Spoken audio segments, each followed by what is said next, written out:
Bueno, les Bueno, agradezco, bienvenido. gracias, les agradezco a todos el estar acá, la verdad les agradezco el esfuerzo, el interés.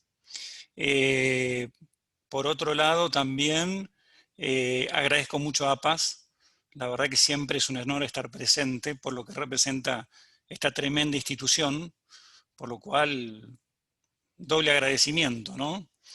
También, bueno, saludarlo a González Girardi, que no debe estar todavía, pero la verdad que lo conozco bastante, es un profesional de aquellos, por lo cual me alegro que también bueno, que compartamos la función total, ¿no? Bueno, quiero anticipar que hay muchos, veo que hay muchos que han estado en otras charlas mías. A veces repito ciertos conceptos porque me parece que es la forma de asentarlos para los que ya estuvieron bueno, y que viene bien, digamos, siempre se dice, todo en la industria está ya inventado, sobre todo en la industria de vida, si queremos retiro y salud, siempre hay algo nuevo para hacer, pero realmente, mayormente todo está inventado, lo bueno es recalcarlo para poder tomar esas consideraciones y aplicarlas, ¿no? Así que voy a compartir pantalla de mi presentación.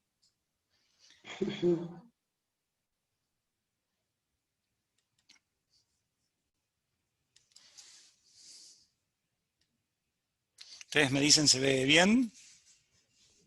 Perfecto. Bueno, comencemos entonces, ¿no? ¿Cuál era? Visto por la situación pandemia, prepandemia, ¿no?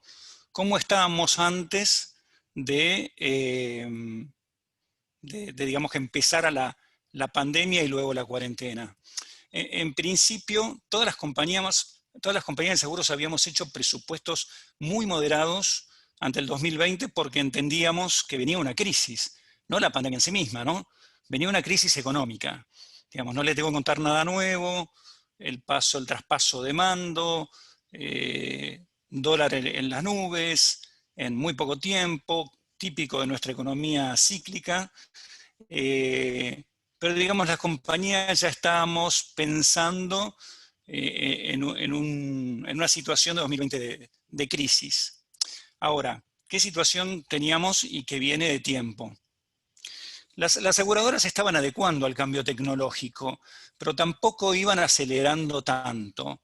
O sea, todas estaban, digamos, trabajando en mejoras, pero no, digamos, a la velocidad que podíamos entender eh, que fuera necesaria para lo que podría llegar a venir en función de la pandemia, ¿no? Si la venta centrada en canales tradicionales, 70-75% del mercado mundial está centrado en productores, ¿no?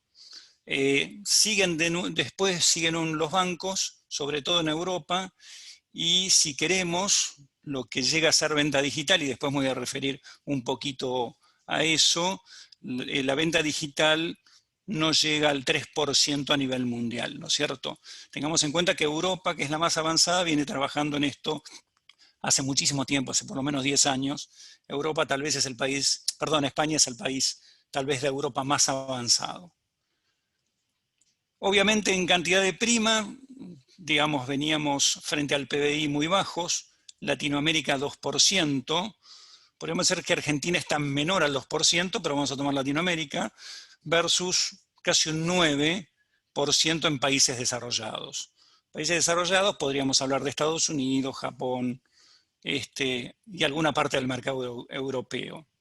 Negocio totalmente de relaciones, o sea, tanto el negocio, imagínense que el negocio pasaba por el cara a cara, ¿no? Que creo que está la preferencia del consumidor, digamos, es de cara a cara, pero también el cliente principal, que es el productor, también tiene preferencia a estar en contacto directo con la compañía en el sentido de sentarse, sentémonos, vení a mi oficina o vamos a la de ustedes, sentémonos para hablar de los negocios. Y eso no está mal. No hay nada que cambie lo presencial. Este, Teníamos una baja conciencia aseguradora. También les digo, negocio de relaciones, decíamos, a nivel mundial decíamos, no se puede vender vía individual, sino es a través de un canal que trate face to face con el cliente, ¿no es cierto? eh, empezamos a ver el inicio de la venta digital, pero vemos que la mayor parte de la venta digital está en manos de productores a través de páginas. Uno podría decir, bueno, pero a ver, ¿es efectivo o no es efectivo? En realidad los productores lo empezaron a hacer porque le traía leads, le traía contactos. En realidad el cliente no termina comprando digitalmente, prácticamente es muy poca la población que compra digitalmente. Lo único que hace es, digamos, lo único que le sirve al productor es que tiene contactos a un costo muy caro, ¿no? Porque obviamente hacer funcionar los motores de Google con las publicidades y demás es muy, muy caro, pero le venían contactos a los cuales le podían vender de todo. Siempre, digamos, después de un asesoramiento, ¿no? Quiero aclarar algo acá digamos, que no todo lo digital es malo, que hay que dividir entre lo que es la revolución tecnológica y lo que es meramente la venta digital. La revolución tecnológica es buenísima, ¿por qué? Porque le permite al productor, a través de automatizaciones que se hacen en los sistemas y demás, tener más tiempo para dedicárselo a ver prospectos, a generar negocios, y eso es muy bueno. Podríamos nombrar, en principio, esto es para el cliente principal, que es el productor, y el cliente final también, porque la telemedicina aplicada a la RT también es excelente, porque esto genera que el accidentado no tenga que ir a una, digamos, a un consultorio médico y pueda solucionar un problema y estar más contenido desde la telemedicina, desde el contacto por videoconferencia con un médico. Podemos nombrar también la videoperitación, que sirve tanto para siniestros como para inspecciones. Todavía en inspecciones no está tan desarrollada, pero se viene un desarrollo fuerte para autos, para negocios. O sea, todo eso ayuda al productor a no tener, digamos, que estar, digamos, negociando con la compañía en función de inspectores, etcétera, etcétera. O sea, lo que trajo la revolución tecnológica es muy bueno, tanto para el cliente principal, que es el productor, como para el cliente final, ¿no es cierto? A veces cuando se dice el cliente final demanda mejoras que puede utilizar una aplicación por el teléfono, pero estamos hablando de servicio. O sea, el cliente demanda mejoras más, o sea, mayor rapidez en servicios, ¿no es cierto? Pero no dice que quiera comprar digitalmente, que quiera comprar a través de una aplicación. Y esto viene muy bueno para tratar el tema vida, ¿no? Esto es lo que estaba diciendo, la venta digital no es lo mismo que se dice, lo que se llama en el mundo direct to consumer. O sea, ¿qué es direct to consumer? Que yo llame al cliente, ¿no es cierto? La venta digital supone que yo entro a una página y compro. La venta, cuando hay un asesoramiento de por medio, o sea, el cliente no me compró y yo lo llamo, es lo que se llama direct to consumer, que no es más que una plataforma de telemarketing, ¿no? Y la omnicanalidad, empezamos a hablar de la omnicanalidad, que la omnicanalidad está mal entendida en la Argentina, porque la omnicanalidad tendría que ser que el mismo producto se vende a través de todos los canales y el consumidor le elige qué canal quiere utilizar, qué canal, a través de qué canal puede comprar. La verdad que se mal usa porque en los sistemas, digamos, de muchas aseguradoras, creo que de muy pocas, ¿no? Pero eh, la omnicanalidad tiene tal vez una desviación porque el canal digital ofrece mejores precios que el canal tradicional, que el canal de productores, y a la vez mejores servicios. Entonces ahí quiebro el concepto de omnicanalidad, ¿no es cierto? Pasa también en otras industrias, pasa también en electrodomésticos, que hoy sí, obviamente, aumentó la venta de electrodomésticos por canales digitales, pero en realidad, ¿qué hacía antes el consumidor? El consumidor miraba la oferta, obviamente era más barata, y por ahí tenía 18 cuotas, supongamos que son electrodomésticos, pero cuando veía la heladera la quería ver, iba a la sucursal, la quería tocar, la quería ver, la quería medir, quería saber cómo quedaba, qué aspecto tenía. La foto no nos da esa impresión. Hoy no lo puede hacer, comprar digitalmente. Ahora, en el e-commerce me gusta mostrar un poco esto. uno ve que el e-commerce está en crecimiento, todos los días vemos barbaridad en LinkedIn, en todas las redes, vemos que el e-commerce está en crecimiento, ¿no? Recién les nombraba el caso de cualquier casa de electrodomésticos, que está vendiendo más en función digitalmente, ¿no? Porque hoy nadie puede concurrir a una sucursal. Ahora, ¿qué pasa? En la industria en general, en Latinoamérica, el e-commerce tiene, digamos, un 68% de penetración, ¿no es cierto? Ahora, fijémonos bien. En seguros global tiene un 3%. Podemos decir que el 91% de las ventas de seguros a nivel mundial requieren intervención humana. Esto es un dato muy importante, pero fíjense, en seguros en Latinoamérica está entre el 1 y 2%, digamos, el e-commerce, la venta digital. Ahora, ¿por qué? Porque el e-commerce en seguros es totalmente diferente al e-commerce en cualquier otro tipo de actividad. Nadie se levanta a la mañana diciendo quiero un seguro, ¿no?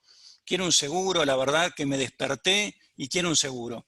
Dice quiero un mejor televisor, quiero un mejor auto, una heladera, lo que sea. Por eso crece el e-commerce en otras industrias, pero ¿qué pasa? No crece en seguros y no crece porque hay una falta de conciencia aseguradora. Supongamos que el cliente comprara un seguro, ya que estamos hablando de seguros de vida, y vamos a hablar de seguros de vida, digo, a ver, si yo tengo que comprar un seguro, ¿cuál voy a tender a comprar? Y seguramente el más barato, no tengo idea de coberturas, ¿no? Siempre digo, por ejemplo, en hogar, yo no sé lo que vale mi propiedad y si la quiero vender mañana, ¿a quién llamo? A alguien que me asesore. ¿Por qué? Porque la puedo tener más cara y no la vendo nunca, o la puedo vender muy barata y pierdo plata. Entonces, ¿a quién llamo? A un asesor, ¿no es cierto? Porque no sé lo que vale mi propiedad. Lo mismo podría pasar, por ejemplo, en un seguro de hogar. Yo tomo un seguro de hogar por ahí enlatadito, bajo, y tal vez mi propiedad vale $100.000, ¿no? Calculo más o menos, tomo, si tengo la posibilidad de tener ese producto en línea, lo compro. Ahora me estoy olvidando que tal vez la casa al lado cuesta $1.000.000, ¿no? ¿Qué pasa si mi siniestro afecta a la de al lado? Entonces, por eso el cliente no sabe de seguros, por lo cual si va a comprar, mayormente va a caer en el infraseguro. Peor un seguro de vida, porque no tiene análisis de ningún tipo, ¿no es cierto? ¿Cuánto valgo? ¿Cuánto necesitaría tener de suma asegurada si mañana no estuviese más o tuviera una incapacidad y la verdad que necesito dinero? ¿Cuánto? ¿Cuánto calculo? ¿No es cierto? A veces ni los mismos productores saben cuál es eh, cuál es la suma asegurada que debería tener una persona. Ya les digo que una persona debería tener no menos de 24 salarios o ingresos como suma asegurada, y esto viene de una teoría de Freud. Freud en su momento dijo que una persona, digamos, o una familia, necesitaba 24 meses de recuperación psicológica para poder, este, admitir la pérdida de esa vida. Entonces, obviamente, por eso se toma 24 salarios mínimos para tener la suma asegurada que necesito. Pero bueno, el cliente no tiene idea. Por lo cual, ¿qué va a comprar? Lo más barato, probablemente compre solamente una P y diga, uy, estoy bien cubierto, lo cubre en accidente, no muerte. Por lo cual hay una necesidad de asesoramiento, ¿no? Productos, ¿no? Vamos muy rápido con esto. Siempre decimos autos es un seguro obligatorio y la verdad, tiene o no necesidad la persona de que lo asesore, o sea, por ahí lo puede tomar solo. La verdad que tampoco tiene cultura aseguradora, por más que auto sea un seguro obligatorio. Otra vez, ¿cuál es la tendencia a tomar de un consumidor a tomar un seguro de auto? Y por el precio barato, tal vez compre un RC y necesita un todo riesgo. Y compra por precio, porque las páginas generalmente muestran precios, un comparador de precios, y me manda la cotización y después veo la cobertura. Por lo cual, la otra vez escuchaba que decían en una nota que había un 45% de infraseguro en la Argentina. Yo creo que es mucho mayor. Fíjense, y lo vamos a ver para Latinoamérica, porque se muestra mucho más. En algunos países el seguro, digamos, tiene un seguro obligatorio, en otros no. Fíjense, por ejemplo, Brasil tiene un 67% de penetración en un RC, pero un 19% de penetración en seguros que son los que algunos países los llaman no obligatorios, que son las coberturas de TC, TR, etc. En algunos países como España, las aseguradoras tienen la venta digital solamente para RC, como consideran que los demás riesgos, como todo riesgo, como terceros completos, etcétera, necesitan un asesoramiento especial. Todo eso lo vende el productor, no lo vende la aseguradora mediante una venta digital. Estamos hablando de España y tiene 10 años de recorrido en este tipo de venta. Chile tiene un 92% de penetración en obligatorios, pero solamente un 23%. Bueno, Colombia un 71% en obligatorios, 20% en optativos. México tiene un 20%, México no es obligatorio el seguro de auto, tiene solamente un 28% de penetración. Quien ha visto el parque automotor o ha visitado el Distrito Federal de México sabe lo que es el tráfico de autos en el Distrito Federal. Bueno, obviamente hay herramientas tecnológicas de venta digital. No saben cómo hacer que el consumidor compre. Y Argentina, bueno, tiene un mix mucho mejor de un obligatorio más optativo, 78%, porque tiene un mejor asesoramiento. Si bien es obligatorio, tiene un mejor asesor del productor en materia de autos. Generalmente, la tendencia del cliente es llamar al productor y preguntarle qué le conviene. Obviamente hay un tema de precio de por medio, pero el productor cumple un buen nivel de asesoramiento sobre este tipo de seguros. Fíjese, esta es la brecha que hay de protección automotriz, o sea, cuánta plata más hay para producir si, digamos, se ampliara el mercado.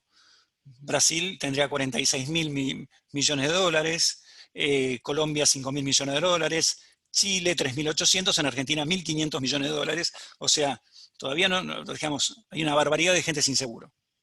Quería mostrarlo sobre autos también porque autos es como o sea, nosotros tenemos un mercado muy basado en autos y RT. Ahora, ¿qué pasa con vida, no? Y nombro dos ejemplos. En Estados Unidos, que tiene todas las herramientas tecnológicas para que una persona pueda entrar y por un sistema pueda prever un seguro de retiro adecuado, la verdad que hay una cultura, digamos, hay una transmisión de cultura aseguradora por parte de padres a hijos.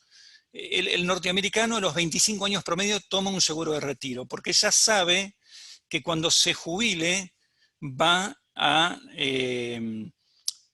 digamos, a jubilarse con el 40% de lo que gana en su etapa activa. Por lo cual, digamos, lo hace en un promedio de 25 años. Acá olvidémonos, la penetración es terriblemente baja. Pero ¿a quién le compra en Estados Unidos? Le compra a la gente, allá se llama el agente de seguros o el broker, le compra este tipo de seguros, al de confianza de la familia, ¿no? Que esto es otro punto. Daisy Life siempre la nombro porque creo que hasta es la compañía más grande del mundo en vida. Tiene alrededor de 70.000 vendedores, ¿no es cierto? Imagínense que el avance tecnológico de Japón es terriblemente alto. Sin embargo, tiene 70.000 vendedores para vender vida, ¿no es cierto? Llamativo, ¿no? O sea, que mantenga esa dotación si realmente tiene una penetración Japón del 98%. O sea, es altísima. El japonés podría ir tranquilamente a una máquina o a una web y tomar un seguro de vida. Sin embargo, no pasó. ¿Qué pasó en la situación pandemia? Ya nos metemos en la pandemia. Obviamente, como diría, chocaron los planetas. O sea, nadie imaginaba esto, crisis mundial. ¿Qué pasó entonces? Temores de las aseguradoras. Las aseguradoras se empezaron a preguntar ¿cómo vamos a funcionar? ¿Cómo va a vender el productor? ¿Cómo vamos a retener primas? ¿Cómo van a pagar digamos, los seguros de RT, las empresas, si no estén ejerciendo su actividad? Que de hecho pasó. empezó una revolución de descuentos, sobre todo en autos, ¿no? Mala prensa, etcétera, páginas que salían o noticias que decían cómo pedirle un descuento a un asegurador en un 50%. Acá fue crucial el productor en poder aplicar el descuento en quien lo necesitaba. Yo creo que la clave, el gran actor de que tuvimos un decrecimiento de primas muy moderado fue el propio productor. Si el productor no hubiera hecho ese asesoramiento, decirle al cliente, no, mira, esto es para otro tipo de personas, o en realidad no puedes hacer un 50%, lo lógico es esto. La verdad que fue muy bueno porque decrecieron las carteras, pero no de la manera que pensábamos. Lo que decía, bajaron las carteras y bajaron los nuevos negocios, ¿no es cierto? Hasta hoy, la cantidad de nuevos negocios que se generan son mucho menores y bajaron aproximadamente un 30% las ventas de nuevos negocios y las carteras se conservaron muy bien porque el productor salió en primera instancia a conservar su cartera. Es un negocio de relaciones, obviamente hay nuevas tecnologías, pero el pensamiento sigue siendo igual. O sea, ¿qué va a pasar cuando termine la pandemia, no es cierto? ¿Cómo va a ser la comunicación? Ahora después nos vamos a meter un poquito más. Sigue siendo la preferencia del consumidor en el trato face to face, porque cuando se hacen encuestas en los consumidores dicen, la verdad que por ahí compraría por una página, pero yo necesitaría asesoramiento. Se entiende que cuando habla de seguro, y sobre todo en empresas, necesita asesoramiento, necesita saber qué es lo que está tomando. Porque hay baja conciencia aseguradora, eso se mantiene hoy. Hay un aislamiento que obliga al teletrabajo, por lo cual cambia la forma de vender. Las aseguradoras sí aceleraron mayores avances tecnológicos, en realidad necesitaban, ante esta situación, generar nuevas herramientas tecnológicas, sobre todo en la venta y sobre todo en venta individual, porque cambió el paradigma. O sea, decíamos, no hay forma de vender seguros en el mundo de vida, estoy hablando de los seguros de vida o vida más ahorro, con capitalización o retiro. No había otra forma que vender cara a cara, ¿no es cierto? Y hubo que adaptarse digamos, a herramientas tecnológicas para poder comercializar este producto. Ahora, ¿qué negocios no sufrieron el impacto de la pandemia? En realidad todos sufrieron, pero ¿qué negocios no sufrieron el impacto de la pandemia? Lo pueden imaginar, los seguros de vida, nadie bajó sus sumas aseguradas, los seguros de retiro, digamos, no hubo mayormente pedidos de baja de aportes, y salud, digamos, hubo una tendencia a no cambiar en el camino de prepaga, y la verdad que no hay morosidad en prepaga y también en seguros de vida. Pero ¿por qué no la hay? Porque nadie se quiere quedar sin esa protección. O sea, empezó a cambiar la cabeza del consumidor en función de estos productos. Repasemos rápidamente el negocio, o sea, las herramientas que tienen los individuos para solucionar sus problemas en materia de protección de sus bienes, de su vida, de su futuro. La primera pregunta es ¿cómo protejo a mi familia si pasa algo? Esto todos lo saben, ¿no es cierto? Siempre concebimos al seguro de vida como seguro de muerte, y en realidad no es así. ¿Por qué? Porque empieza a existir la incapacidad, a pesar de que hoy la pandemia, o sea, nadie tiene comprobado que el COVID pueda generar una incapacidad. La incapacidad de por sí es más frecuente que la muerte, pero todavía no se sabe si realmente puede dejar una incapacidad del COVID. Pero no se sabe nada del COVID.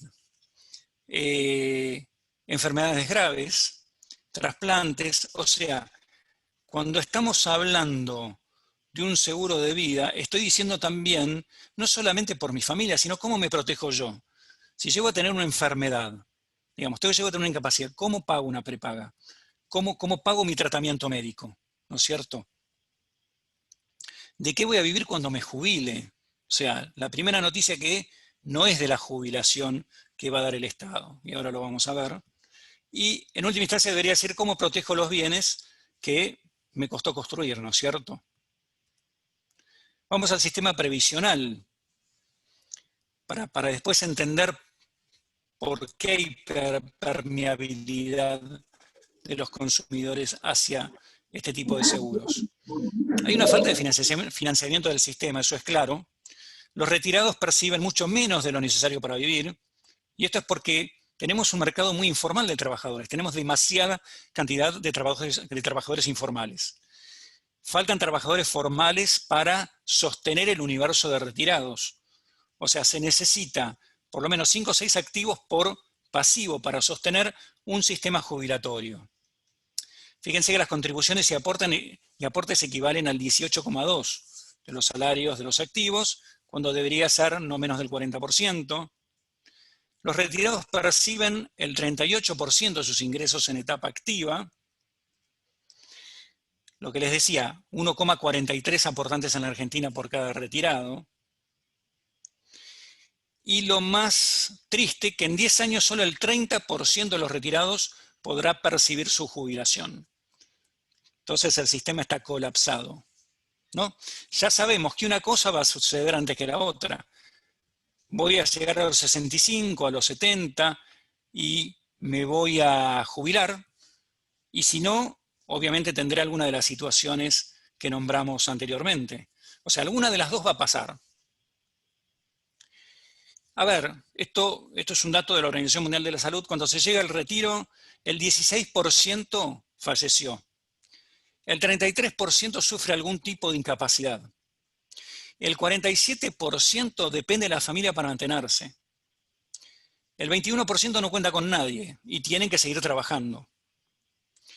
El 13% está en una buena situación económica y solamente el 3% alcanza una muy buena situación económica. Esto es estadística pura. Entonces, ¿qué oportunidades en pandemia hay? ¿Qué oportunidades existen en la pandemia en seguros de vida y ahorro, ¿no? En primera instancia, yo veía mucho que de pronto leí una nota que decía que había subido la demanda de seguros de vida un 30%. Que yo conozco, nunca subió una demanda, o sea, son productos, todos los seguros son productos de oferta, no hay productos de demanda. Entonces, obviamente, el consumidor empezó a entender, empezó a ser permeable de la toma de un seguro de vida. En principio porque está todo el día con su familia y todos los días lo que lee o lo que ve en televisión es, cambien de canal, el que sea, lo que habla es de muertes y de casos de coronavirus. Las coberturas de seguros de vida cubren coronavirus. En algunos casos, para todas las coberturas, en otras compañías solamente por muerte. Ahora, también hay una permeabilidad del consumidor ante la toma de un seguro de ahorro, ¿no es cierto? ¿Por qué? Porque también ve que, digamos, las empresas están achicando estructura o pueden llegar a achicarla y en segunda instancia también pueden seguir en la misma empresa, pero el salario bajar. Entonces, si realmente no tiene un seguro de ahorro, no tiene un capital que pueda sostener esa diferencia, obviamente no lo va a lograr. Como dije, está en su casa con su familia. Hubo un contacto rápido con las nuevas herramientas digitales, o sea, tanto el productor tuvo que formarse para esto, que no es lo mismo, y que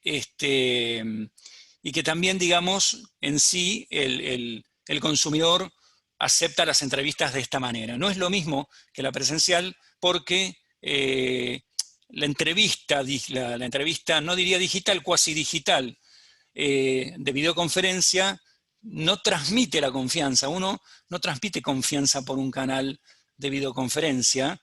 La verdad que es mucho más cansador para quien realiza este tipo de actividad, pero bueno, son las herramientas que existen. Hay, digamos, muchísimas, hay 2 o 3, bueno, muchísimas no, hay 3 o 4 que se están utilizando en el mercado. En realidad el concepto es que lo que se hizo es que no firmaran ni asegurador ni tomador la solicitud. Ahí es una solicitud editable en PDF y uno de los casos requiere que en el video digamos, el contratante exhiba su documento de identidad. En otros casos se llama al cliente, o sea, no se hace ese video con el texto, se llama al cliente, se le hace 2 o 3 preguntas y queda grabada esa conversación y se aprueba el seguro. Y lo que se está trabajando mucho en muchas compañías es el sistema totalmente digital. O sea, que va a reemplazar los 2 anteriores. O sea, todavía no estaba tan en desarrollo, hoy se acelera. Ahora, ¿qué pasó con las ventas? O sea, empezó este sistema, ¿no? Donde permite, donde el cliente está esperando o está permeable a contratar, ¿no es cierto? Quienes le encontraron la vuelta, la verdad, los productores tienen una ventaja porque la verdad que en vez de hacer 2 entrevistas diarias y lo que les suponía un gasto de ir a un lugar, ir a otro, hoy quien ha podido dominar esta herramienta le permite hacer hasta 6 entrevistas diarias y en realidad lo puede hacer hacia todo el país. Puede estar sentadito en su escritorio con una cámara hablando de la misma manera que lo estamos haciendo con un cliente de Ushuaia, ¿no es cierto? Desde la ciudad autónoma de Buenos Aires. Pero ¿qué pasa? Cuando vimos la cantidad de ventas, en realidad la curva fue hacia abajo. Bajaron las ventas al principio 30-40%. Estamos hablando meses de abril, mayo. Ahora, sobre todo en el interior, cuando pudieron volver a la venta presencial, todas esas agencias que veíamos que habían caído subieron su producción. Y hasta la subieron mucho más alta de la anterior, vendiendo netamente en este sistema de videoconferencia. O sea, no es que las ventas se potenciaron, hubo que adaptarse a la herramienta y la pregunta es, obviamente el proceso es muy ágil, pero la pregunta que nos haríamos en la pospandemia es, ¿llegaron para quedarse? Sí, yo creo que sí, que digamos que el sistema presencial y el sistema por videoconferencia se van a mantener los dos en paralelo. Yo creo que va a primar la presencial y quienes estén más duchos en el uso digamos, de esta herramienta cuasi digital, la van a utilizar. Pero mayormente lo que vimos en esta experiencia, que las agencias que tenían, digamos, o subagencias, o estaban instaladas en el interior, cuando volvieron a la venta presencial, volvieron a crecer a los mismos niveles que estaban o mayores. Esto es lo que decimos en la pospandemia. Se empiezan a sumar productores de seguros patrimoniales. Porque, ¿qué pasa? El productor de patrimoniales también empieza a darse cuenta que le es mucho más difícil comercializar los productos de seguros generales. No estoy hablando a empresas, sino a personas. Entonces, empiezan a sumarse a esta ola o a esta tendencia que diría empezó en el 2020, iría 2021 y 2022, donde los productos centrales de comercialización son vida, retiro y salud. No lo dice yo, lo dice todo el mercado, ¿no? Entonces, obviamente, hay foco en esos productos y el productor de seguros patrimoniales quiere escuchar, quiere invertir, quiere saber cómo desarrollar estos productos. Lo más importante es que estos productos generan un anclaje en el cliente que ningún otro producto lo logra. Porque en el análisis de necesidades, en el contacto con el cliente, se llega a una relación totalmente diferente, ¿no? Por lo cual, también eso es muy importante. Yo siempre que digo, ¿no?, que los clientes de los productores y los referidos de esos clientes son potenciales o son prospectos en manos de sus competidores, ¿no? Quien venda vida le va a ser mucho más fácil absorber los demás negocios, porque genera una relación de confianza única. Entonces, ¿qué debería hacer el productor para aprovechar estas oportunidades? En principio, y muchos me lo han escuchado, Argentina no se puede dar el lujo de tener especialistas. ¿Qué es lo que nos pasa en la Argentina? Tenemos productores que venden generales y RT, no venden vida. Tienen una tremenda cartera por ejemplo, de RT y no le venden seguros colectivos, por ejemplo, ¿no? Tenemos productores que venden vida, pero no venden generales y RT. Tienen un mismo cliente, se sientan ante la misma persona, pero no le venden los demás productos. Tenemos y acá es peor, ¿no? Tenemos productores que conocen el negocio de vida a fondo, pero no venden vida colectivo. Tal vez me senté con el director de recursos humanos de una empresa y no le pregunté nada de los empleados. Hasta podría establecer un programa de vida individual para los empleados con mejores costos o beneficios, etcétera. Pero no lo hacen. Y tenemos al revés, productores que venden vida colectivo y no venden vida individual. O sea, pude entrar a la empresa, le vendí un seguro colectivo, por ahí un múltiplo de sueldos, a todos los empleados, pero también le podría haber reforzado con un seguro de vida individual, ¿no es cierto? Pues siempre recordamos que el vida colectivo tiene como tomador a una empresa, supongamos, y que si yo me voy de una empresa a otra, tal vez no tengo un seguro colectivo y tal vez yo ya no tenga la capacidad de comprar un seguro de vida individual. Por lo cual, no podemos entender que, digamos, que sabiendo del mismo negocio no lo haga. Entonces, ¿qué es lo primordial? Lo primordial es toda la información, y acá también tenemos muchas responsabilidades aseguradoras, que le podamos dar al productor y que realicen un cross de su cartera, ¿no es cierto? Porque algo que ya tiene el productor, sobre todo el de generales, es que ya tiene la cartera, ya el cliente lo conoce, ¿no es cierto? Nosotros teníamos casos tenemos un caso de un productor que tenía 7.000 empresas en RT, porque se dedicaba solamente a RT, se dedicaba, gracias a Dios, porque nos hizo caso, y el 60% de las empresas eran constructoras. ¿Le vendía algún seguro relacionado a la construcción? Cero. ¿No? Bueno, lo fuimos llevando, lo fuimos entrenando. Fíjense un dato curioso. En Estados Unidos tienen 4,6 seguros promedio por cliente. En Europa 4,4. En Latinoamérica 1,3. Bajísimo. Quiere decir que no hacemos cross de nuestra cartera. Acá hablo de capacitación.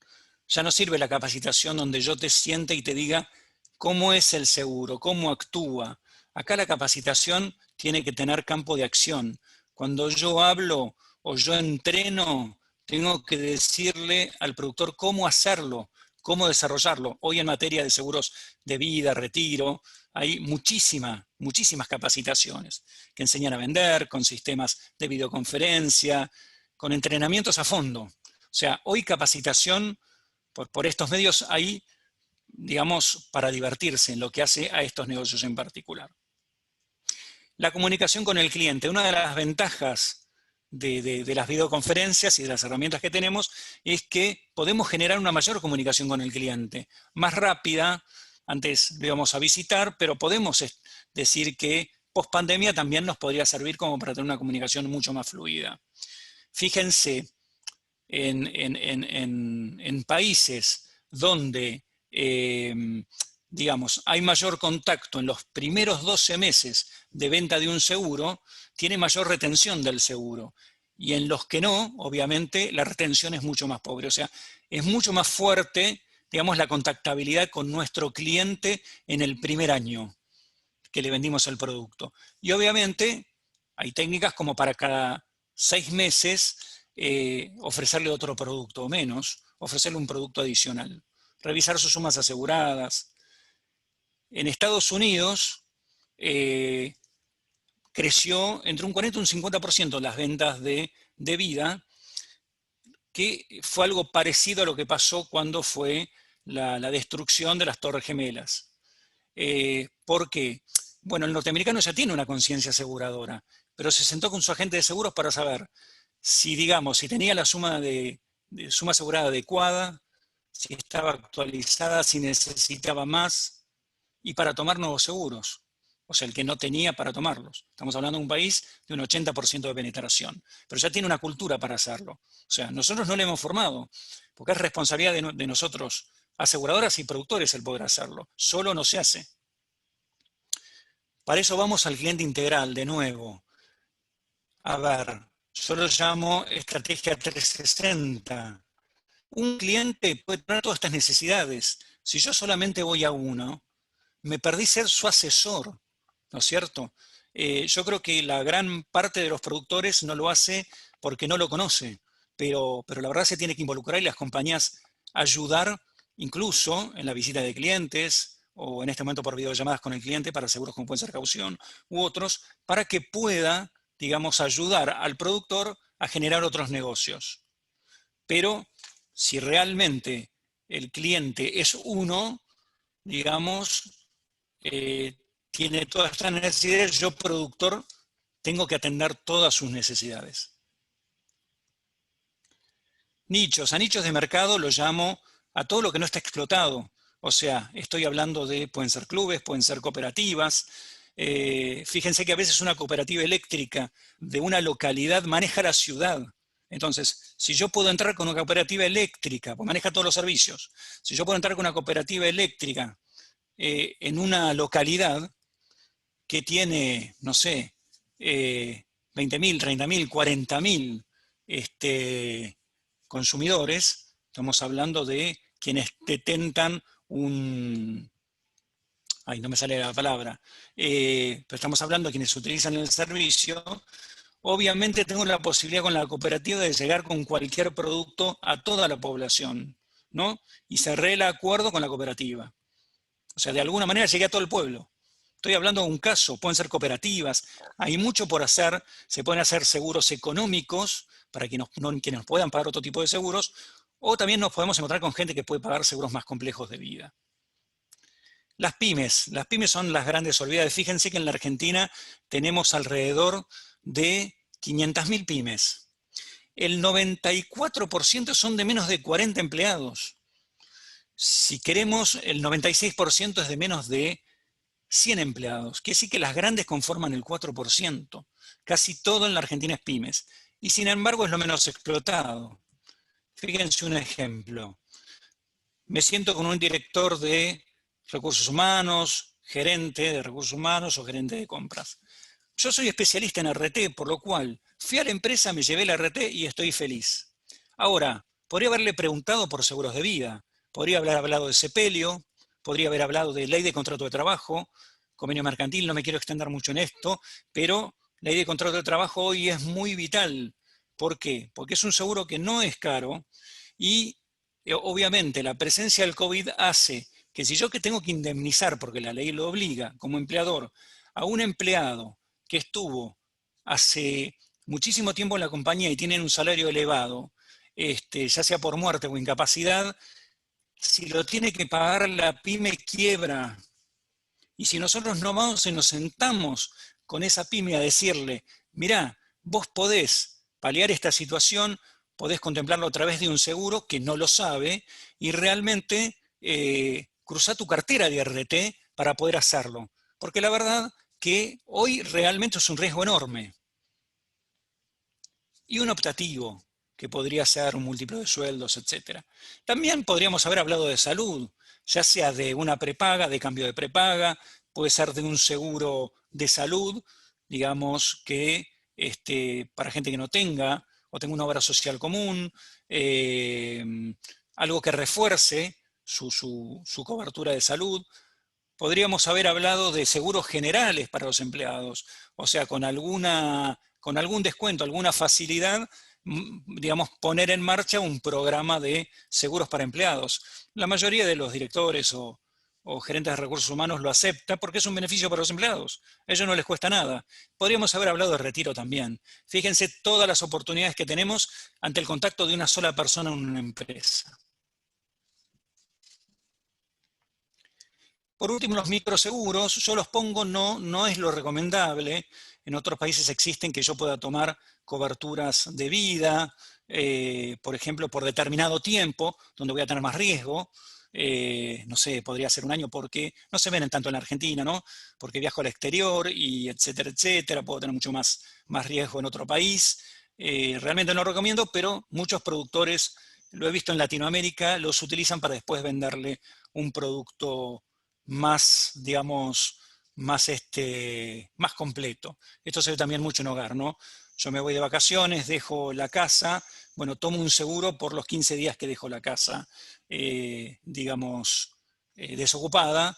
En vida no lo recomiendo tanto, o no lo recomiendo. Bueno, con esto llego al fin del tiempo disponible y estoy para contestar las preguntas que deseen. La verdad que el tema es mucho más amplio, pero bueno, lo quise acortar para cumplir en los tiempos. Los escucho.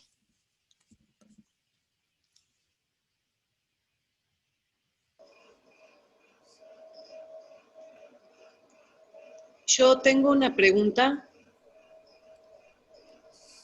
Sí, Natacha. Eh, en Estados Unidos está la conciencia, esa conciencia aseguradora, es verdad, uno lo ve hasta en las películas, ¿no? Pero ¿cómo hacemos acá porque allá ellos tienen una moneda y una política económica más seria, una moneda fuerte, entonces ellos confían en las empresas que le ofrecen estos seguros porque no es como por ahí me pasa, bueno, yo recién empiezo con el tema, pero me pasa cuando estoy, pero esto es seguro, pero realmente de aquí a 15 años voy a, más allá que uno tenga, ¿no? Uno, tiene la empresa que lo respalda, tiene bueno, pero sí hay esa desconfianza que por ahí, bueno, por la propia cultura de nuestro país. Sí. Bueno, Natacha, ahí tenés dos temas, ¿no? Una es la desconfianza porque Argentina tiene una economía cíclica, difícilmente salga de eso, y la verdad que eso genera, tal vez al que lo vivió, si te referías a eso, una desconfianza como la de 2001-2002, ¿no? La verdad que las Sí, compañías de seguros han cumplido, han devuelto el dinero, algunas lo hicieron, digamos, automáticamente, alguna tenía un capital, el capital invertido en el exterior, cosa que no debería haber sido, pero en realidad las compañías terminaron de cubrir, de poder devolverle al cliente si lo quisiera sus sumas más de retiro, ¿no? Más de capitalización en dólares, o el valor actualizado. Y, digamos, de hecho, hay compañías que siguieron vendiendo en post-2002, que siguieron vendiendo en muy buen ritmo, a pesar de que, digamos, los que más sufrieron obviamente fueron los bancos, porque obviamente la mayor desconfianza fue a los bancos, pero las compañías hicieron o planes inmediatos, donde las devolvían en el momento, si se quería, y también hacían, digamos, planes a 3 y 5 años. A ver, el error que yo veo ahí, y por qué también pasó eso, es porque la verdad que en ese momento había mucha compañía que tenía gente de seguros propia, o sea, su propia fuerza de ventas, y vendía productos de capitalización con, con vida, con protección, muy basados en la capitalización. Entonces el cliente hablaba de ahorros y no hablaba de su protección. O sea, no pensó, che, ¿qué pasa con mi protección? Pensaban solamente en el ahorro. Era mala venta, en definitiva. Obviamente todos salimos, yo me acuerdo en ese momento estaba en otra compañía, estaba en MetLife, y salimos todos a atender a los clientes. Y era como llevarlos a decir, che, pero vos tenés un seguro de vida, tenés una suma asegurada. Obviamente salieron airosas las compañías, y digamos, en lo que vos decís, obviamente yo recomendaría siempre contratar en moneda fuerte, o sea, dólar. Igual hoy existen muchos contratos donde hay una actualización ya en el contrato de un porcentaje determinado, de suma asegurada en pesos. Igual la tarea del productor es estar continuamente reviendo esa suma asegurada en un país como el nuestro con inflación.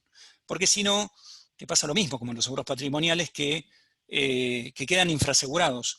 Entonces, muchas veces pasa en que se vende el producto y después no se revisita el cliente. Entonces, en realidad hay que analizar la suma asegurada, sentarse con el cliente y actualizarla.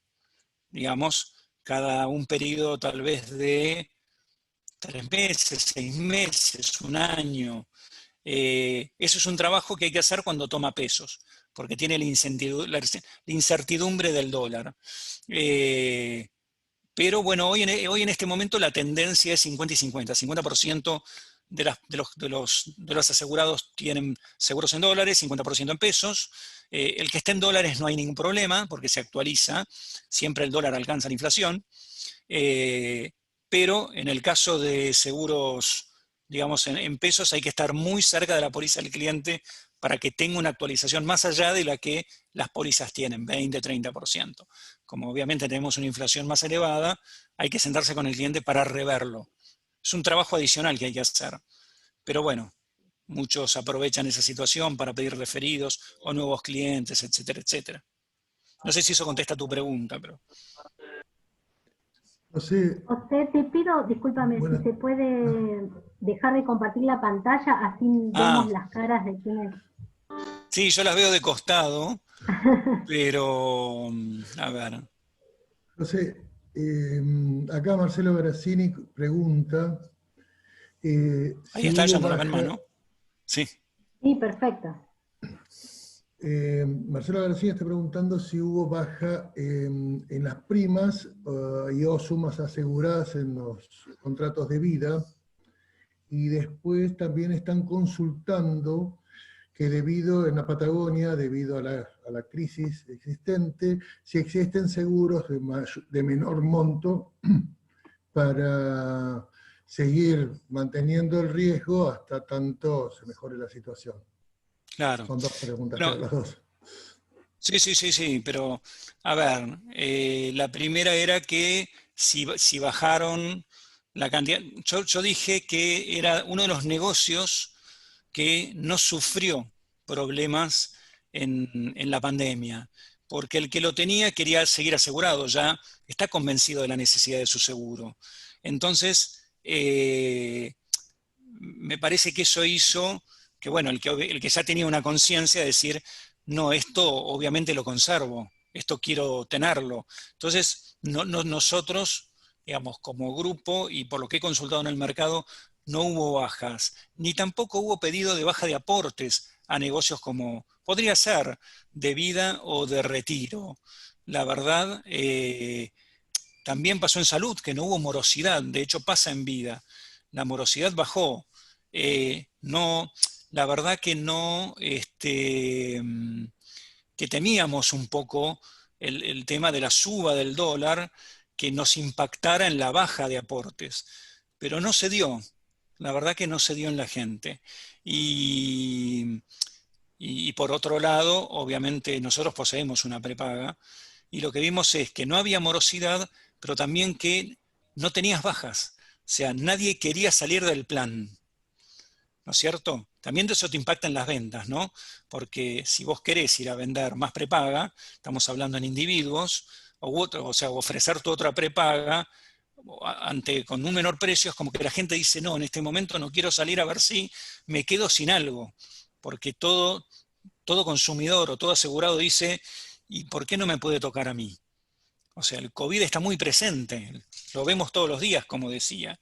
Sí hay productos, uno siempre piensa en el producto de vida con capitalización, pero hay muchos seguros que son más económicos y que el cliente los puede tomar, que en muchas compañías están en una web y pueden, digamos,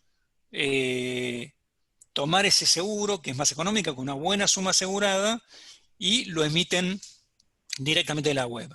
O sea, lo cotizan en la web y lo emiten, que es una solución también para que, digamos, el que no puede pagar ahora no deje de tener cobertura. Y eso sí hay. También a veces, depende del tiempo que tenga el asegurado en la póliza, puede utilizar parte de su capitalización del seguro de vida.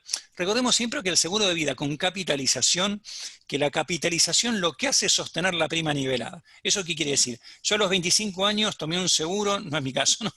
Tomé un seguro, tengo 24 por eso. A los 25 años, supongamos, tomé un seguro y costaba, no sé, $20. Bueno, obviamente la reserva matemática me sostiene esos $20 de por vida. Por eso se dice que, siempre la pregunta es, ¿vos vas a querer tener una familia? ¿Vas a necesitar un seguro de vida? Si es así, cuanto antes lo tomes mejor, porque vas a pagar mucho menos durante toda tu vida. Y si querés después, le podés poner más al fondo de capitalización o tomar un seguro de retiro. Para mí lo perfecto es tener los dos. Pero sí hay, digamos, o se puede bajar la suma asegurada y la prima en el mismo seguro. Si no existe esa posibilidad, hay muchos seguros que por lo menos contemplan el tener una protección pura de buena suma asegurada durante el periodo, cuando quieran, ¿no? Generalmente son más restrictivas. El seguro de vida con capitalización, yo lo puedo tener hasta los 99 años. Los norteamericanos tienen en la cabeza que no compran un seguro de vida, compran un capital. Yo no sé si voy a poder dejarles $1 millón a mis hijos, pero sí sé que si pago por mes X cantidad de plata por una suma asegurada de 10 millones, los 10 millones, perdón, de $1 millón, el millón se lo voy a dejar. Entonces lo están comprando es capital para dejárselo a sus hijos. Es muy normal en Estados Unidos esto. Pero bueno, hay herramientas, realmente hay herramientas para utilizar. Si hay en esta necesidad. ¿Qué tal? ¿Cómo te va, Sebastián del Bruto? ¿Cómo andás? ¿Cómo estás? ¿Cómo andás? Bien, vos. Primero te felicito por la exposición, fue súper clara. Y gracias. Tenía una consulta que va en relación a la primera consulta. Sí. ¿Hay alguna forma dentro del contrato del seguro de vida para poder, o alguna herramienta que tienen las compañías de seguros que tenemos para anclar el tipo de cambio? Yo tengo 43, tengo más que vos porque dijiste que tenías 24, pero digo, en mis 43... No se me nota, estoy muy desgastado, ¿no? Pero... En mis 43 sí. He visto lo que vos decías, ¿no? Esta situación cíclica económica que tiene el país, donde me cuesta mucho orientar al cliente a contratar un seguro de vida, no, porque si fuera solo un seguro de vida, por supuesto uno está pagando una cuota por una suma asegurada, pero sí para digamos, que venga atado a capitalización, ¿no? Esto de decir, vos ponés 2.000 pesos por mes y dentro de 40 años tenés 2 millones. Sí. Eso, no sé si hay algún tipo de herramienta que tienen las compañías de seguros que vayan más allá del gobierno de turno o de los problemas que tiene el gobierno de turno que seguramente... que hayan algunas herramientas que tienen los gobiernos para diferenciar 3 tipos de cambio y demás. Y la segunda pregunta que te hacía era esto mismo. Si toman el tipo de cambio, me imagino que es el dólar oficial, ¿no? Exactamente. En el caso de hacer una moneda fuerte. Sí. ¿Y cómo contemplás la suma asegurada de un cliente, a grandes rasgos, en ese tipo de cambio, ¿no? No sé si se entiende. Sí. O sea, como sí. La cuota del colegio hoy son tantos dólares, pero ¿qué va? ¿Oficiales? Digamos, lo tomás. Eso claro, hoy con la política que tenemos, la política cambiaria, solo nosotros podemos aplicar, digamos, tomo, digamos, es como si te comprara dólares a 78. ¿Sí? Si todavía está 78, ¿no? Pero sí. es como que compro, digamos, dólares a 78. Y vos tenés X dólares, ¿no es cierto? Si lo leemos entre líneas hay una ventaja, ¿no es cierto? Porque yo estoy comprando dólares a valor oficial. Ahora, digamos, si vos me lo pedís mañana, yo te voy a tener que dar esos mismos dólares a cambio oficial. No tengo alternativa. Ahora, se supone que un programa de retiro, los que ven también esta fase, piensan a más años. Entonces dicen, bueno, en realidad yo me estoy armando un capital con una ventaja, si querés, teniendo, digamos, varios tipos de cambio, o si querés una brecha entre un tipo de cambio y otro. Entonces de esa manera, en un momento era el doble. En un momento, digamos, yo tenía el doble de plata en un seguro de retiro que si iba a comprar dólares, ¿no es cierto? Entonces, muchos hicieron seguros de retiro por eso. Obviamente lo que está tratando de hacer el gobierno es achicar la brecha. Claro. Pero en realidad la mayoría de los que toman esa premisa lo hacen pensando en que no va a estar para siempre. Fue como en la era de Macri. O sea, el último gobierno de Cristina Fernández de Kirchner era, digamos, muy similar en cuanto al corralito, ¿no? No al corralito, sino al tipo de cambio. Sí. No me acuerdo cómo se llamaba. Pero, digamos, quienes después pasaron después Macri eso lo disolvió, y obviamente el que tenía una póliza en dólares había ganado mucha plata, más el interés financiero que nosotros damos, ¿no? Nosotros somos un grupo que facturamos 70.000 millones y eso ayuda a que, digamos, podamos tener la fortaleza para conseguir una muy buena rentabilidad económica. Además tenemos garantizados, ¿no? O sea, si yo pierdo, garantizo un porcentaje en tasa. O sea, el cliente nunca pierde.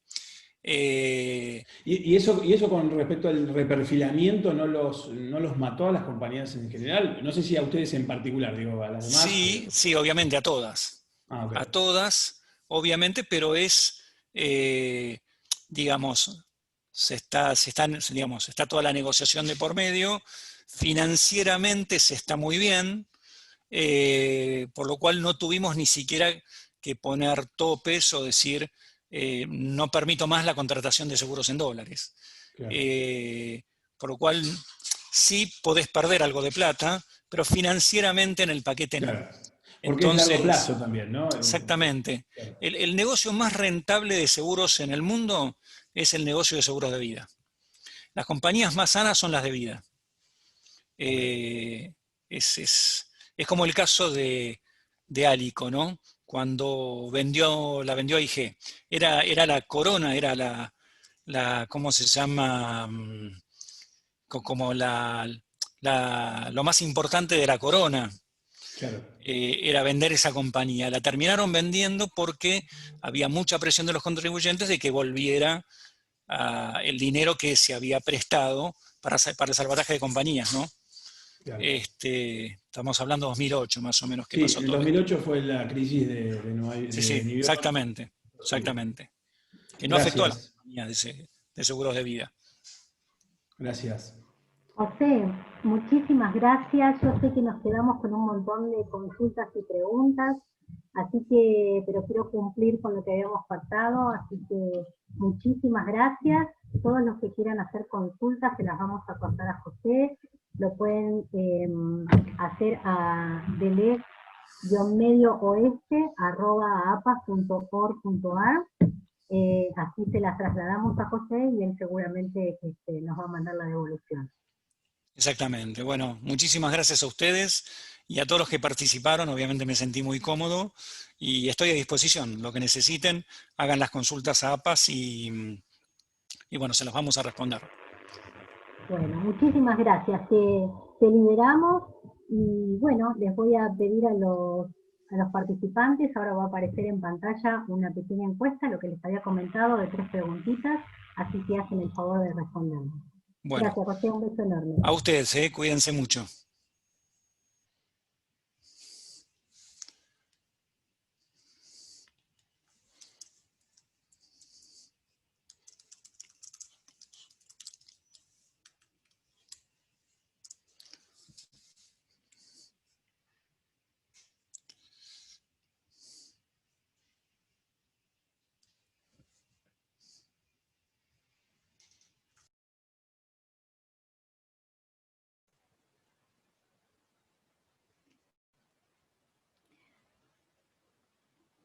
Bueno, mientras van respondiendo la encuesta, que es muy breve, les vamos a poner en el chat todos los datos de contacto de la asociación y después seguimos con Andrea. Gracias. Gracias, Marian. Bueno, no lo encuentro. Le vamos a dar la bienvenida al licenciado Daniel González Girardi. Daniel. ¿Qué tal? ¿Qué tal? ¿Qué tal, Andrea? ¿Cómo te va? Ay, ¿qué tal, Daniel? ¿Cómo estás? Muchas gracias por participar de esta charla. No, gracias por invitarme, Andrea. Bueno, un gusto, buenas noches para todos. ¿Me escuchan bien, no? Sí, se escucha perfecto. Bueno. Bueno, creo que me dejó una cantidad de reflexiones, Aramburu, que me sirven mucho para mi charla. O para los conceptos que venimos trabajando, ¿no? Andrea, me parece que de una cuota de optimismo en los datos que da la actividad nuestra, ¿no, Andrea? Totalmente. Bueno, pero queremos que nos cuentes sobre este nuevo programa, comenzar, la verdad que como José te dejó la puertita abierta, es todo tuyo. Bueno. Bueno, me parecía importante lo de José porque nosotros venimos en APAS trabajando desde el año 2006 pensando en un perfil nuevo del corredor o productor de seguros. Y cuando asumió esta nueva conducción política, lo que nos pidió es que lo sacáramos del ámbito de análisis, de estudio, y lo lleváramos a la práctica. La indicación fue, todo el mundo está diciendo que el mercado va a cambiar, pero nadie está diciendo cómo va a cambiar. Y qué hacer para enfrentarlo con éxito.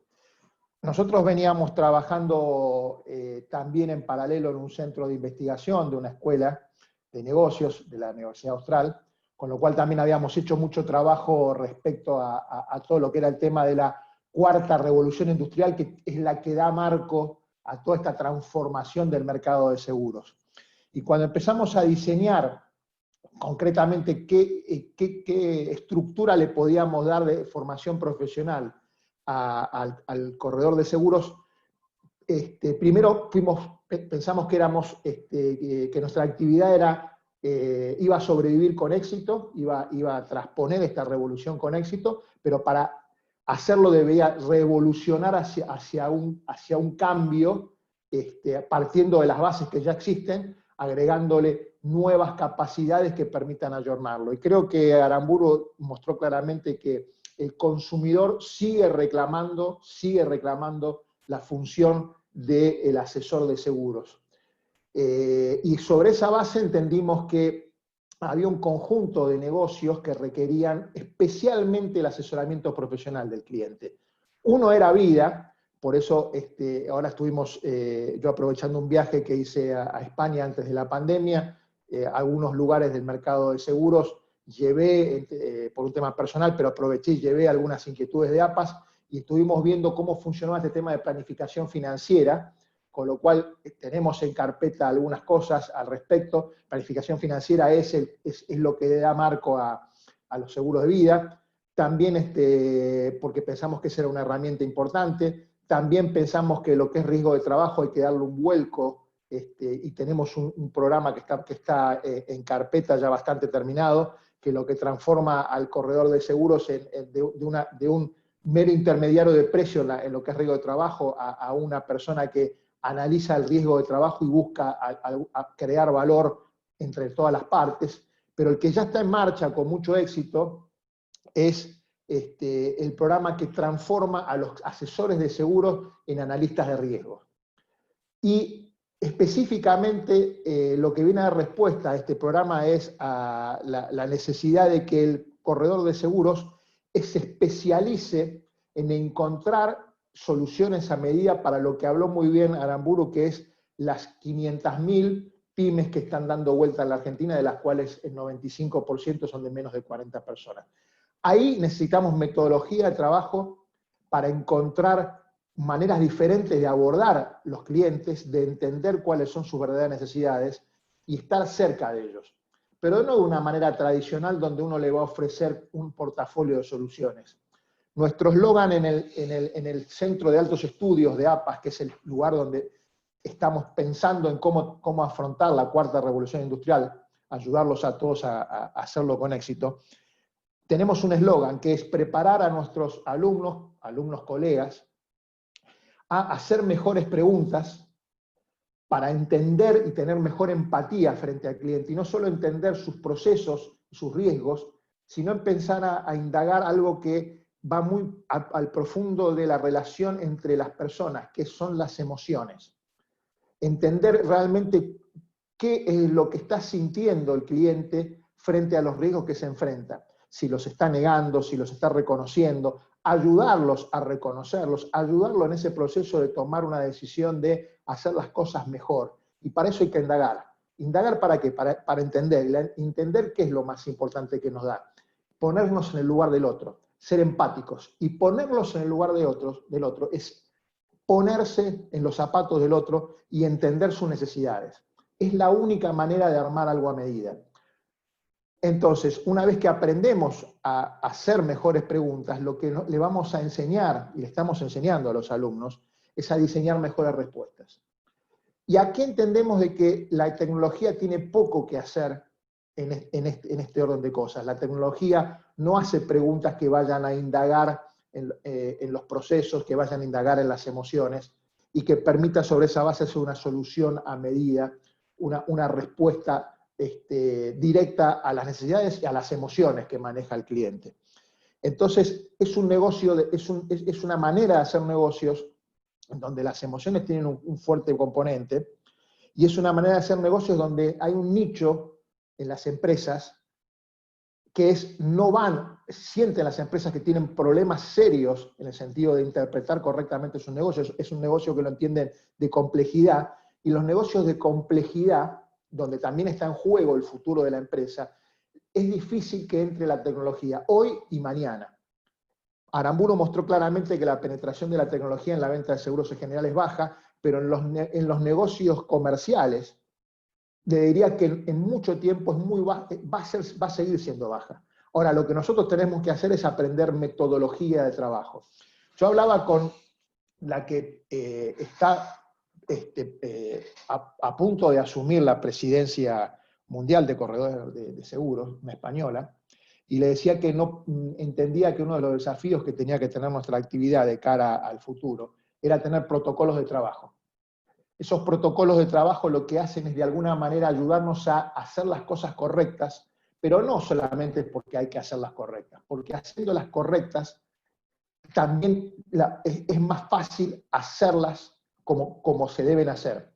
Y esto lo que nos permite es, de alguna manera, como decía recién, relevar mejor los riesgos y dar una respuesta a medida. ¿Y por qué es importante una respuesta a medida? Porque aumentan las chances de éxito. Nosotros no cobramos un sueldo, vendemos. De manera tal que cuanto mejor comprendamos al cliente, mejor vamos a hacer la propuesta y más chance de éxito de vender tenemos. Hoy me decía un alumno colega, que es del interior, de la provincia de Santa Fe, de que se había animado por primera vez a presentar una propuesta a una empresa de la zona, una empresa importante de corredores una planta de silos, donde se almacenan los granos y se trabaja en el almacenamiento y la distribución, una planta importante. Se animó, hizo el relevamiento metodológico que aprendió en el programa, presentó una propuesta, la presentó al cliente, terminó haciendo por primera vez un seguro de todo riesgo operativo, que lo elevó la compañía de seguros de la zona. La compañía de seguros analiza la propuesta y hoy me comentó que le acababan de felicitar en la compañía porque el informe que había recibido había facilitado la cotización y mejorado los términos de la misma por la información que había brindado. En definitiva, esta metodología lo que busca es que tengamos las capacidades y al tener las capacidades aumente nuestra audacia para visitar los riesgos que quizás antes no lo hacíamos porque no teníamos el suficiente conocimiento y herramientas para poder hacerlo.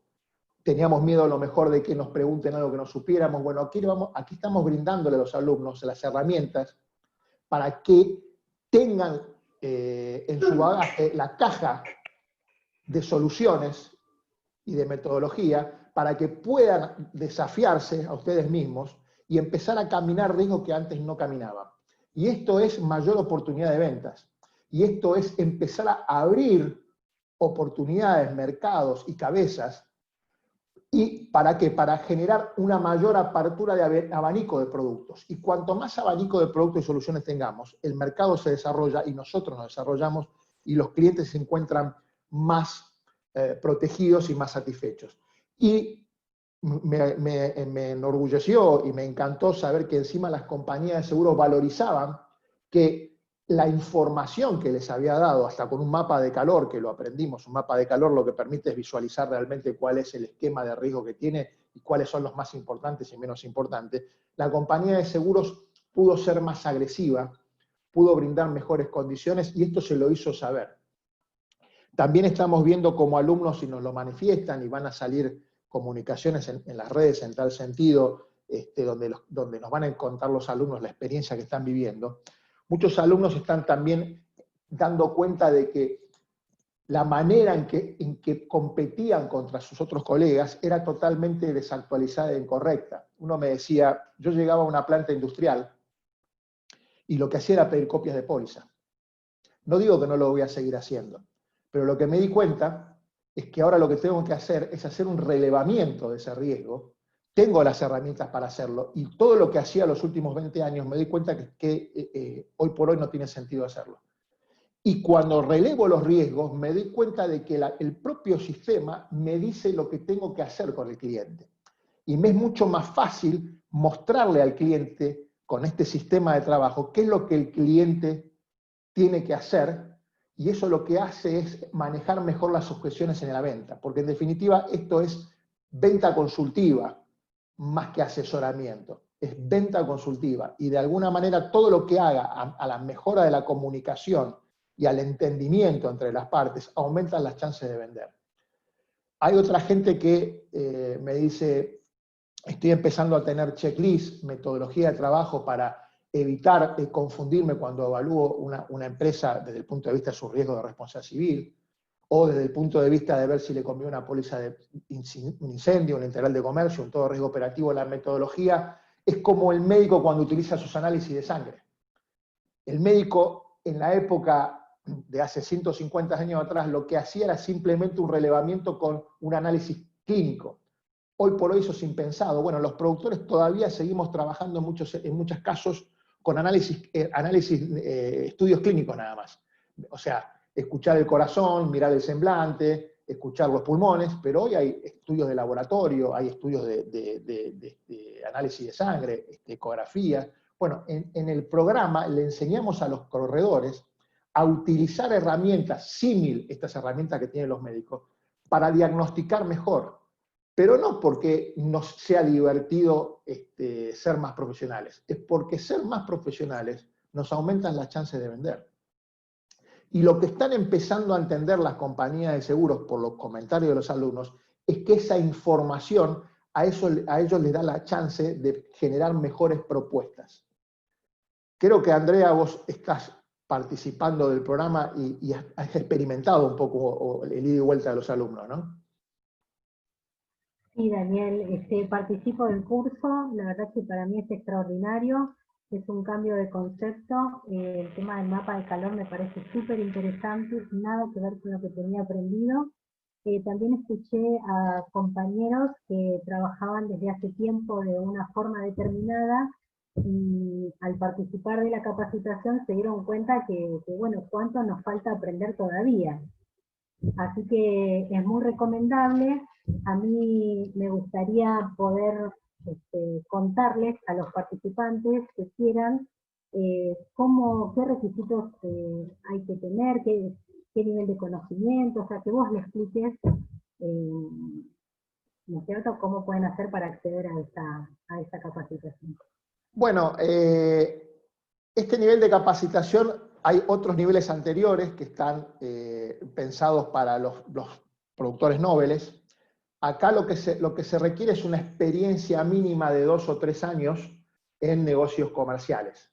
¿Para qué? Para que uno entre con un conocimiento básico, pero en realidad no, esto es simplemente para homogenizar, pero aquí empezamos de cero muchos de los temas, la mayoría de los temas. Yo te diría que hay muy pocos temas que se dan por sentado, como puede ser los principios básicos de la cobertura de incendio, de robo, pero el resto de los temas se ven de cero, con profesores de primerísima línea, todos número 1 del mercado, y hay un ida y vuelta. Nos está pasando que el programa arranca a las 5 de la tarde, la hora oficial de finalización es a las 7, y bueno, los profesores se quedan un poco más, y después se arma lo que yo le llamo una polémica en el bar, pero polémica en el fútbol, pero en este caso de temas aseguradores, donde nos quedamos hasta las 8, 8 y media de la noche, conversando entre los colegas, y no hablando de que el rayón o la inspección o el matafuego, sino realmente un debate de ideas que ya se está formando lo que es la agrupación graduados. Nosotros tenemos pensado armar lo que serían los exalumnos, pero ya se está armando un lugar donde ya empieza a haber discusiones, empieza a haber intercambio de ideas, y yo como director académico, en todo el transcurso de las clases, voy aprendiendo de los profesores, de los propios alumnos que son colegas, y hay un matiz de edades muy interesante, personas que están hace 2 o 3 años en el mercado, personas que están hace 30 años en el mercado, personas que son exitosas, personas que tienen una trayectoria respetable, etcétera, etcétera. Hay apellidos, podríamos decir, ilustres, gente joven que aporta formas de ver las cosas que nos enriquecen a todos. Se está armando un espacio que inclusive nos está permitiendo también salir al exterior. Estamos teniendo conversaciones como para poder salir al exterior, porque el ruido que está haciendo y las repercusiones que tienen así nos lo permiten. Pero en realidad es básico lo que se pide. Hay un ida y vuelta de información interesante, hay un repaso de muchos temas de inicio, y en definitiva a lo que preparamos al corredor de seguros, al productor de seguros, es para que se sienta con confianza de enfrentar el futuro en primer término. Y eso lo estamos logrando. Y en segundo término, pueda potenciar sus oportunidades de negocio. ¿Por qué? Porque va a tener la fuerza, la confianza y las herramientas para visitar clientes que hasta ahora a lo mejor les pasaba de largo. Y no estamos hablando de clientes de 500 personas, no estoy hablando de eso, sino que a todos nos cuesta a lo mejor ir a una industria porque decimos, ¿y cómo la camino? ¿Qué miro? ¿Qué no miro? ¿Qué relevo? ¿Qué tengo en cuenta para caminar el riesgo? Si me pregunta un ingeniero de planta tal cosa, ¿cómo le respondo? Y hay metodología, no para que seamos ingenieros, porque no vamos, para eso necesitamos 7 años de preparación, sino para poder hacer las preguntas adecuadas a la gente responsable de cada una de las empresas. Entonces, esto nos va a permitir, de alguna manera, un antes y un después, porque vamos a tener metodología, repito, para hacer mejores preguntas, para diseñar mejores respuestas y para crear valor. A ver, no hay gestión de riesgo que tenga sentido de ser si no le crea valor al cliente. Si al cliente le marcamos nada más que estamos ahí para decir, te puede pasar tal cosa o tal otra, lo más probable es que termine negando irracionalmente el riesgo. Y lo que vamos a prepararnos es para el contrario, para que entienda que si nos deja que lo ayudemos, las oportunidades de negocio van a estar mejor solidificadas y algunas hasta se van a potenciar. Uno puede decir, ¿cómo puede potenciar un seguro los negocios? Bueno, no hablemos de caución, que lo hace, no hablemos de los seguros de crédito, que lo hace. No hablemos de que de repente uno va a pedir un crédito a un banco y tener una buena carpeta de seguros lo ayuda. Pero de alguna manera lo que más ayuda al cliente es despejar la cabeza respecto a los riesgos que no crean valor y trasladar ese riesgo y esa ansiedad que crea el riesgo que no crea valor a un profesional y a una empresa, ya sea el productor de seguros como asesor, y a la compañía de seguros como compañía de seguros, y focalizarse en los riesgos que de alguna manera crean valor. Había otro alumno que me decía que había ido a ver a una empresa en donde estaban creándose de cero para manejar depósitos de muebles y de maquinarias y demás, y a empezar a hablar de estos temas ayudó a esta empresa, que el productor le empieza a hablar de la seguridad, de los seguros, de la inspección, de la exposición que tiene a riesgo, lo ayudó mucho al cliente porque en definitiva el cliente se dio cuenta de que lo que no vendía, Lo que vendía no era almacenamiento de muebles o de máquinas o de aparatos, era la seguridad asociada a que el depósito de esos muebles iba a estar funcionando y en orden y sin eventos de siniestro. ¿Para qué? Para que esa persona que dejó al cuidado esa máquina, ese bien, ese insumo, cuando lo fuera a buscar estuviera. O sea, él no vendía solamente almacenamiento, vendía seguridad. Y en definitiva, un analista de riesgo lo que ayuda es a entender cómo crear valor en esa propuesta de valor, a través de un buen asesoramiento en lo que pueda traer desde la compañía de seguros en materia de seguridad, y un buen financiamiento de los riesgos para que el cliente sepa de que si llega a pasar algo, aunque van a intentar de que no pase, ese cliente recupere esos bienes.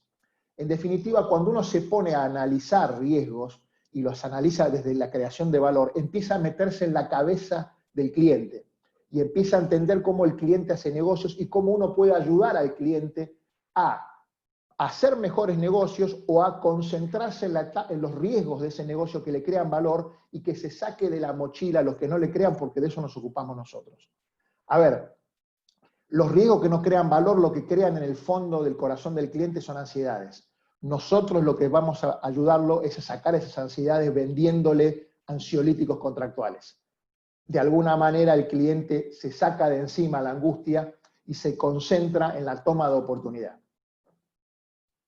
Qué bien esa definición, Daniel, perfecta.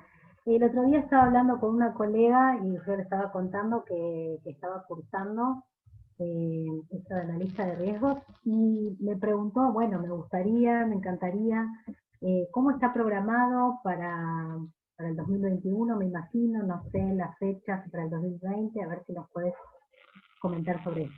Bueno, me ayudas a tocar los puntos importantes.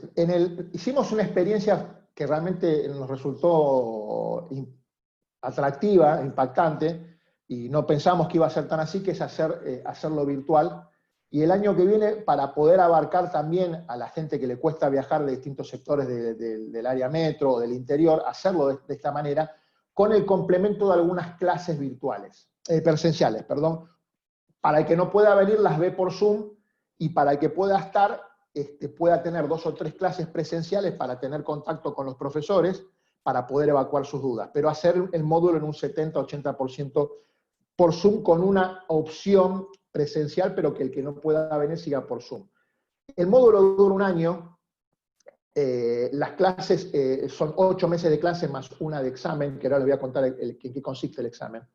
Esas clases esos 8 meses son una clase por semana de 2 horas, o sea que durante 8 meses todos los jueves tenés una clase de 2 horas. El examen es simple, no se le va a pedir que aprenda algo de memoria, es una especie de trabajo de investigación final con un caso que sea tu cliente, aunque no le pongas nombre y apellido, y lo que vamos a evaluar para entregarte la certificación profesional que te va a acreditar como analista de riesgos, te vas a poder diferenciar de un competidor diciendo, soy analista de riesgo, entiendo, no solamente entiendo de seguros, sino que entiendo de riesgos. Y ese examen lo que te vamos a evaluar, a ver si con tu caso, con tu empresa, vos hiciste un análisis de riesgo. Puede estar perfecto o no, pero si aplicaste el método y de alguna manera llegaste a una conclusión aplicando el método. Toda conclusión es relativa, porque siempre tiene algo de relatividad el análisis de riesgo, pero lo que vamos a mirar es que va a ser a libro abierto, o sea, lo vas a poder hacer en tu casa. Es más, va a haber 2 clases donde, como se hacen los trabajos de investigación final, los alumnos van a poder hacer consultas antes de entregarlo. Mira, tengo duda con esto, tengo duda, porque la vida es así. La vida es resolver un caso y con ese caso tratar de cerrar un negocio, solucionarle la vida al cliente y ganarnos el mango nosotros. Entonces queremos que el examen sea de esa manera, que desde su casa, interconsultando con la compañía de seguros o con algún especialista, que en este caso seríamos los profesores, puedan llegar a una conclusión, una propuesta de valor. Y si la propuesta de valor tiene un sustento metodológico, directamente el examen va a estar aprobado y la certificación la van a tener. Pero lo más importante de eso, que la certificación es una herramienta de comunicación y diferenciación, que es importante, es que después de ser analista de riesgo yo voy a acceder a un grupo de interconsulta con otros analistas de riesgos. Y esto es muy importante, porque nuestra profesión es solitaria. Nos preguntamos a nosotros, nos respondemos a nosotros, Y como la compañía de seguros es una contraparte, nos puede dar un consejo, pero siempre sesgado a los intereses de la compañía de seguros, porque es natural.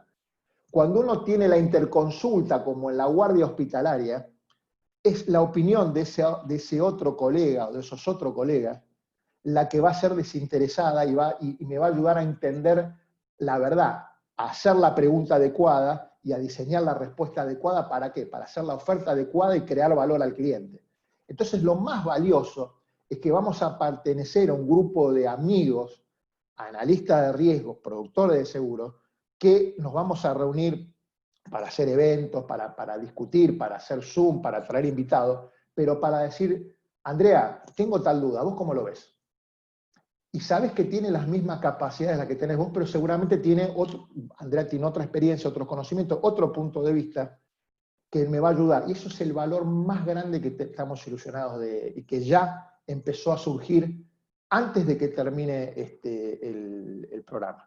De manera tal que en un año lo que vamos a tener es la revolución profesional, de asesor de PAS a ARPAS, de productor asesor de seguros a analistas de riesgos PAS.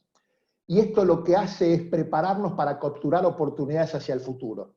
¿Por qué? Porque vamos a estar mejor preparados para manejar negocios de complejidad para las pymes, donde la tecnología no entra en competencia y donde los analistas de riesgos van a tener elementos diferenciales respecto a los PAS.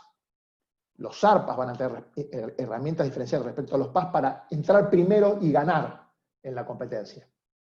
De alguna manera, ser los primeros en tomar las oportunidades que brinda la revolución, la cuarta revolución industrial, que es, en definitiva, satisfacer a medida al cliente en base al análisis de información y al intelecto, porque esto no es una revolución tecnológica, aunque lo es. Es una revolución del conocimiento, en primera instancia, crea la sociedad de industrial, pasa a la sociedad del conocimiento, pero lo más importante de todo, y la revolución, que es mucho más importante que los principios filosóficos quizás de ser o no ser, que es que el ser humano es un ser emocional. Creo que esto es una de las definiciones más importantes que ha traído la revolución de la ciencia y la neurociencia en las últimas décadas y en el último ciclo. Comprender que el ser humano no es racional, es emocional. Y desde ese punto de vista entender que si somos emocionales, las relaciones personales van a seguir teniendo eternamente, no hoy, eternamente, una importancia enorme. Con la tecnología que acorta distancias, que aporta información, eso nosotros somos totalmente proactivos. Es más, yo estoy investigando temas de cross-selling con la inteligencia artificial, porque entiendo que aporta información. Pero la revolución de las emociones vino para darnos cuenta de que las personas necesitan de personas. Los miedos no los gestiona una computadora. Una de las empresas más grandes de venta por internet, no digo el nombre, pero ustedes se deben imaginar cuál es, el dueño es amigo mío, y coincidíamos en un viaje, en un avión, butaca al lado uno al lado del otro, que la principal materia prima que tiene el seguro no es la póliza, es el miedo. Y le digo, no voy a decir el nombre porque si no lo delato, le digo, fulano, le digo, me encanta lo que decís, coincido, y me encanta que lo digas vos que estás desde el lado de la plataforma digital. Entonces él me dice, yo por eso puedo utilizar una parte de captura de tráfico a través de la plataforma, pero necesito todavía asesores que gestionen el miedo. Si no gestiono el miedo proactivamente a través de la creación de valor, no a través de quedarme en el miedo como única herramienta, y del miedo voy hacia el asesoramiento, hacia el conocimiento y hacia la experiencia del cliente, que es salir del miedo hacia el placer de proteger a lo que se ama, no vendo. Si no reconoce el miedo el cliente, no hay posibilidad de vender. Pero si no se llega a la experiencia del cliente, que es pasar del miedo al placer de proteger a lo que se ama, porque uno se aleja de ese miedo a través de un contrato de seguro, no hay venta. Entonces, esta es la revolución de las emociones, de manera tal que en el programa hay un módulo especial para entender no solamente los riesgos, sino los miedos. Vamos a hacer no solamente analistas de riesgo, sino vamos a ser analistas de emociones asegurables. Y suena quizás a raro, pero es muy simple, porque es la vida de las personas. Es tratar de simplemente entender cómo funcionamos. A partir de eso, no cabe duda que por qué el 3%, que no quiere decir que no hay que despreciar la tecnología, puede ser más en un futuro la penetración de tecnología, pero de hecho que las máquinas que están para destruirnos ya están. Hace mucho destruyeron los agentes de viaje. Ahora, esas máquinas todavía les cuesta. Nosotros si las usamos y vamos a poder hacer muchísimos más negocios si la tenemos como aliada. Pero hay algo en el fondo. Es una revolución de las emociones. Es tan así que creó una nueva economía, la economía de la experiencia. Y la economía de la experiencia se basa en las ventas, en un sistema capitalista, todo es vender. Las ventas basadas en la experiencia del cliente. Es tan así que creó lo que llama la economía de la experiencia. La economía de la experiencia es nada más y nada menos que movilizar hormonas vinculadas con el miedo y con el placer. Y para eso nos vamos a preparar, no solamente para ser analistas de riesgos cerebrales, sino empáticos, que manejemos emociones y que esas emociones las transformemos del miedo en la experiencia de dejar detrás el miedo y transformarlo en algo que signifique proteger a lo que uno ama. Eso es analista de riesgos paz, eso es ser un analista de riesgos de emociones asegurables, ¿no? Transformar el miedo en una pastillita que sea un ansiolítico contractual donde diga, concéntrate, tomate la pastilla y concéntrate en lo que importa, en crear valor para tu familia, para tus empleados, para tu empresa. Súper claro, Daniel. Clarísimo. Te quiero hacer una consulta, a ver, en realidad es de María, y dice si este curso es solo para productores.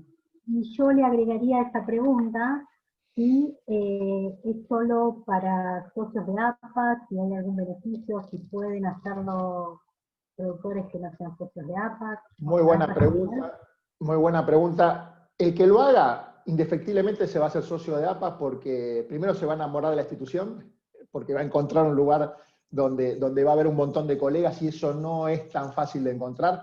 Y aparte en lo económico le va a convenir. Con lo cual, el que lo haga se va a terminar siendo socio de APA por estos dos motivos. Tenemos el programa está preparado y hay algunos alumnos que no son productores de seguros.